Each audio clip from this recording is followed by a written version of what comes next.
So this technically counts as an advanced teaching.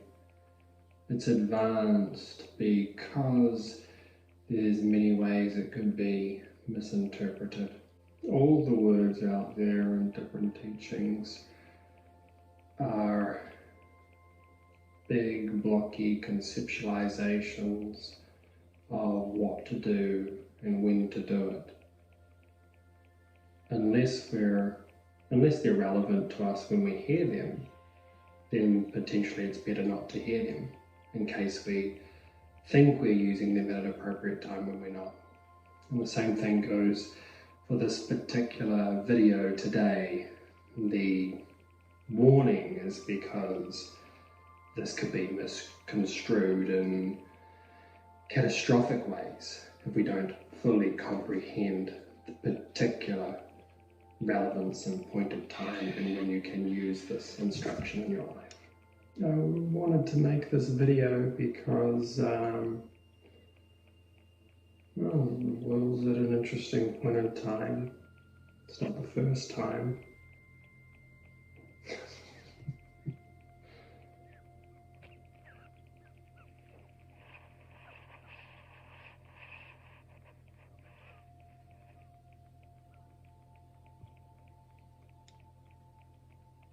It's not the first time the world has been at an interesting point in time. We've got these 6-foot cats.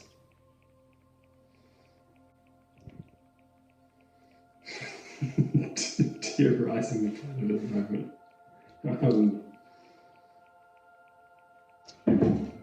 But in particular what I'm referring to is this amount of tension and anxiety that's out there, explicitly expressed when we go online and go on the internet, and there's all these videos about how to make our lives better, and we're getting more and more information, but now there's almost this information, emotional and energetic drain being placed on the individual when they go online, because there's so many things that you should be doing, need to be doing.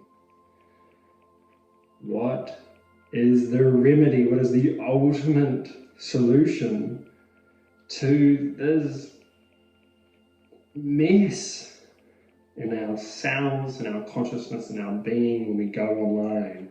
And you need to do this and this and this. The stress, the amount of effort and requirements.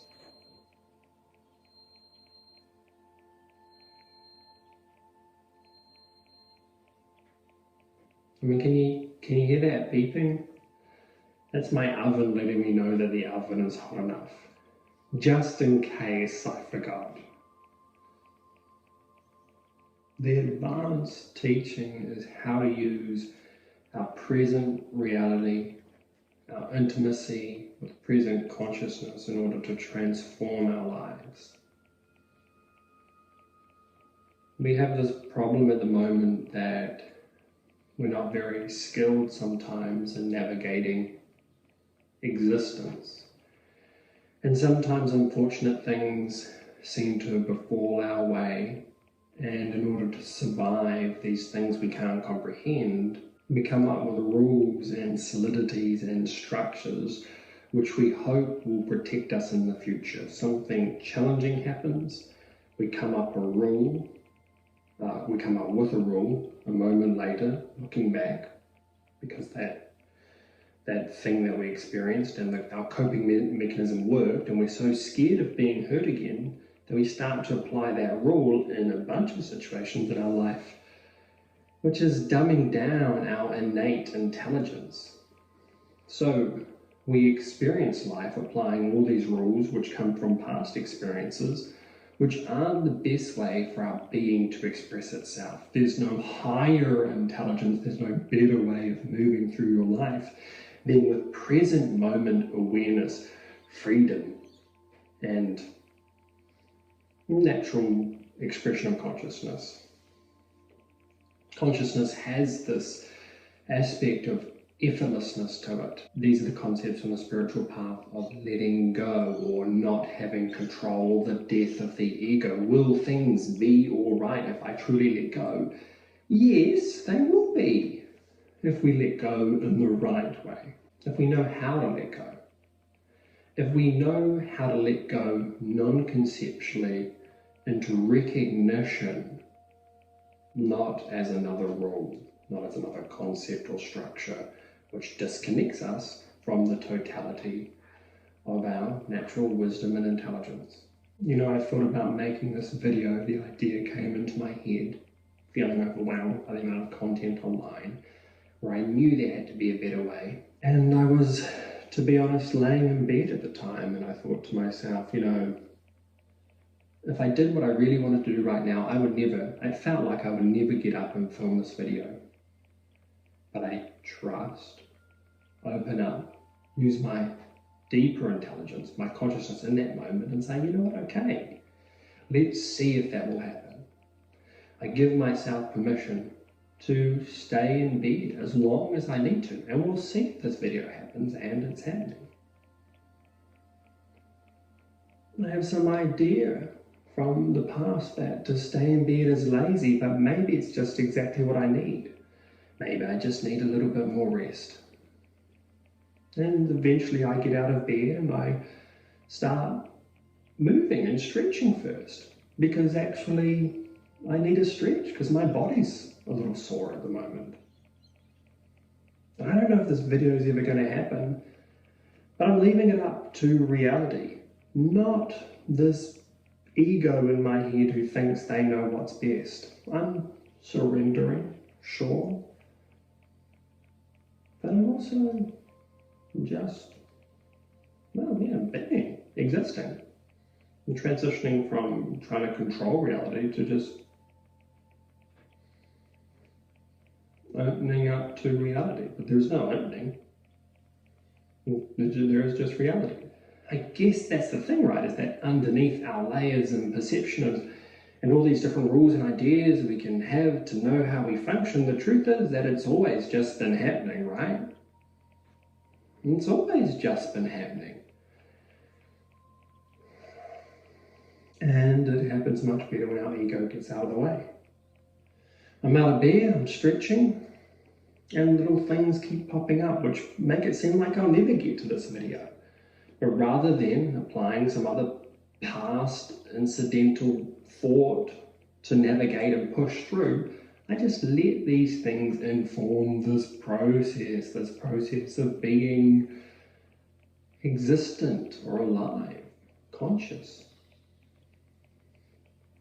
My wife sends me a message and I get distracted by the message. I think, will I ever make the video? But the message she sends me is to a song which says, yes, yes, this is exactly it.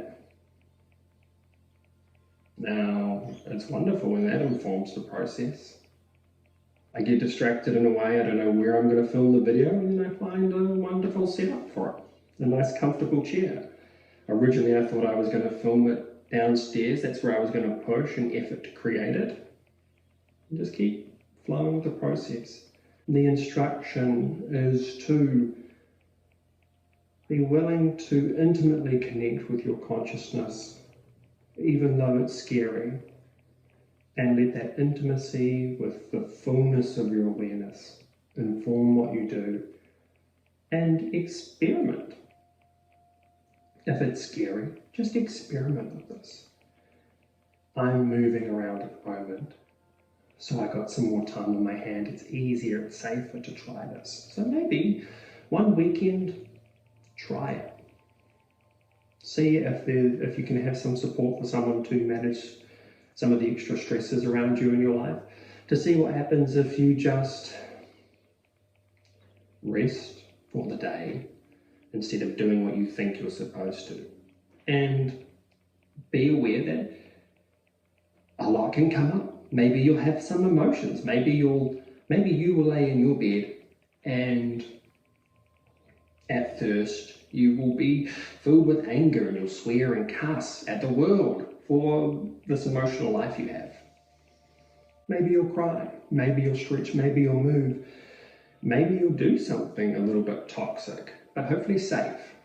Try and keep it safe, because maybe, you just need that time to feel those things for your system to decondition with all these ideas about what you're supposed to be doing, to process, to decondition, to start working in a more innate and selfless way again, without all these little tips and tricks and hacks that are coloring your life, coming in and making you do, keeping the momentum of the bizarre behavior alive.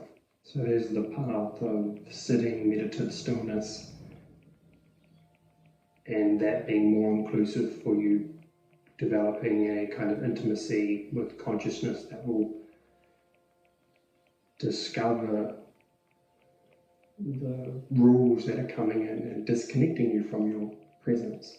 But this idea of creating the space to going through this process more slowly over a day can be fulfilled with wonderful discoveries of creativity and dynamic expressions in order to decondition yourself to return to your fullness, where perhaps the reason why you don't like to meditate at the moment is because you have an idea about how it has to come to take place. You think, I need to sit down and recreate this image. But everything can become synonymous with meditation if we let go of those pictures and ideas of what it should be. We can wake up, take the path as the goal. We can wake up to this present moment, and this can be the same as empty cognizance. There's all these little rules and ideas.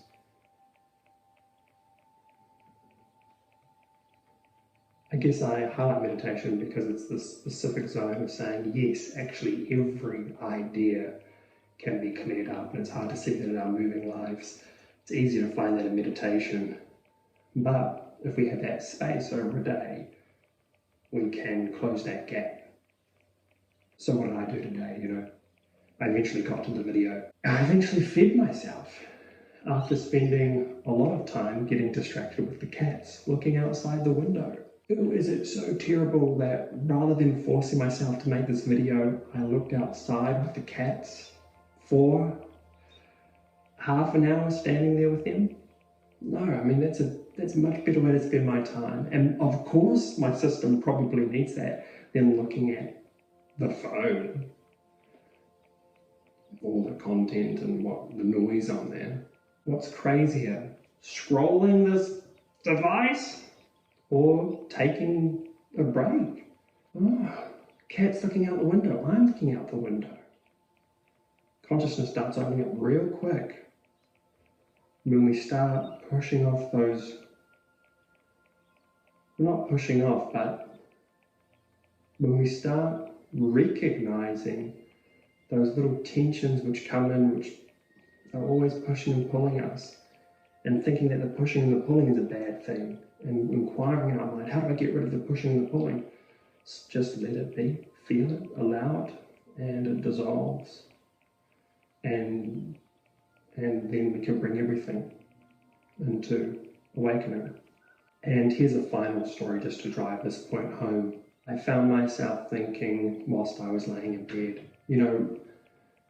what if I lay here and I never eat because I'm not particularly hungry at the moment? The reality is the oven's on at the moment. Is it such a bad idea that I wouldn't eat at a reasonable dinner time? Like it's getting 6 o'clock, 6 p.m, I should start dinner. Maybe if I'm hungry, I'll eat. And I'll be able to plan that, and I know how to do that, but it's actually the rule and the idea that I should eat at 6 p.m, regardless of my hunger, that is disconnecting me from a healthy relationship to my digestion, gut, stomach process, where I'm eating on the clock rather than eating based off of true hunger. Eating off the clock or eating based off of the food mass industry and the toxic products they're trying to feed me. Maybe I'm just not hungry because I'm so incredibly ignorant to the conditions of the food industry. And I'm sure it wouldn't take long for me to stumble into a more healthy process or ways of conduct if I threw off these ideas which I've learned in order to make my life better. Reality, that's the best place to navigate your life from. Reality. Here comes cat 2.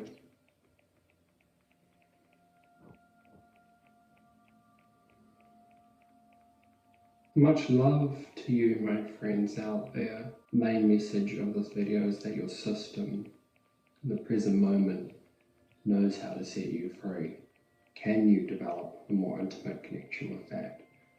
And it's a calling to be more aware of those aspects of ourselves which we're treating without compassion and falling into the cycle, therefore, of less and less compassion. And it's a provocation to experiment and see if we can connect more to that and step a little bit into the fear, or be willing to experience the fear and not knowing or unknowingness of how that could radically transform our lives. And may we all come to know wonderful, wonderful ways of being. I love you very, very much.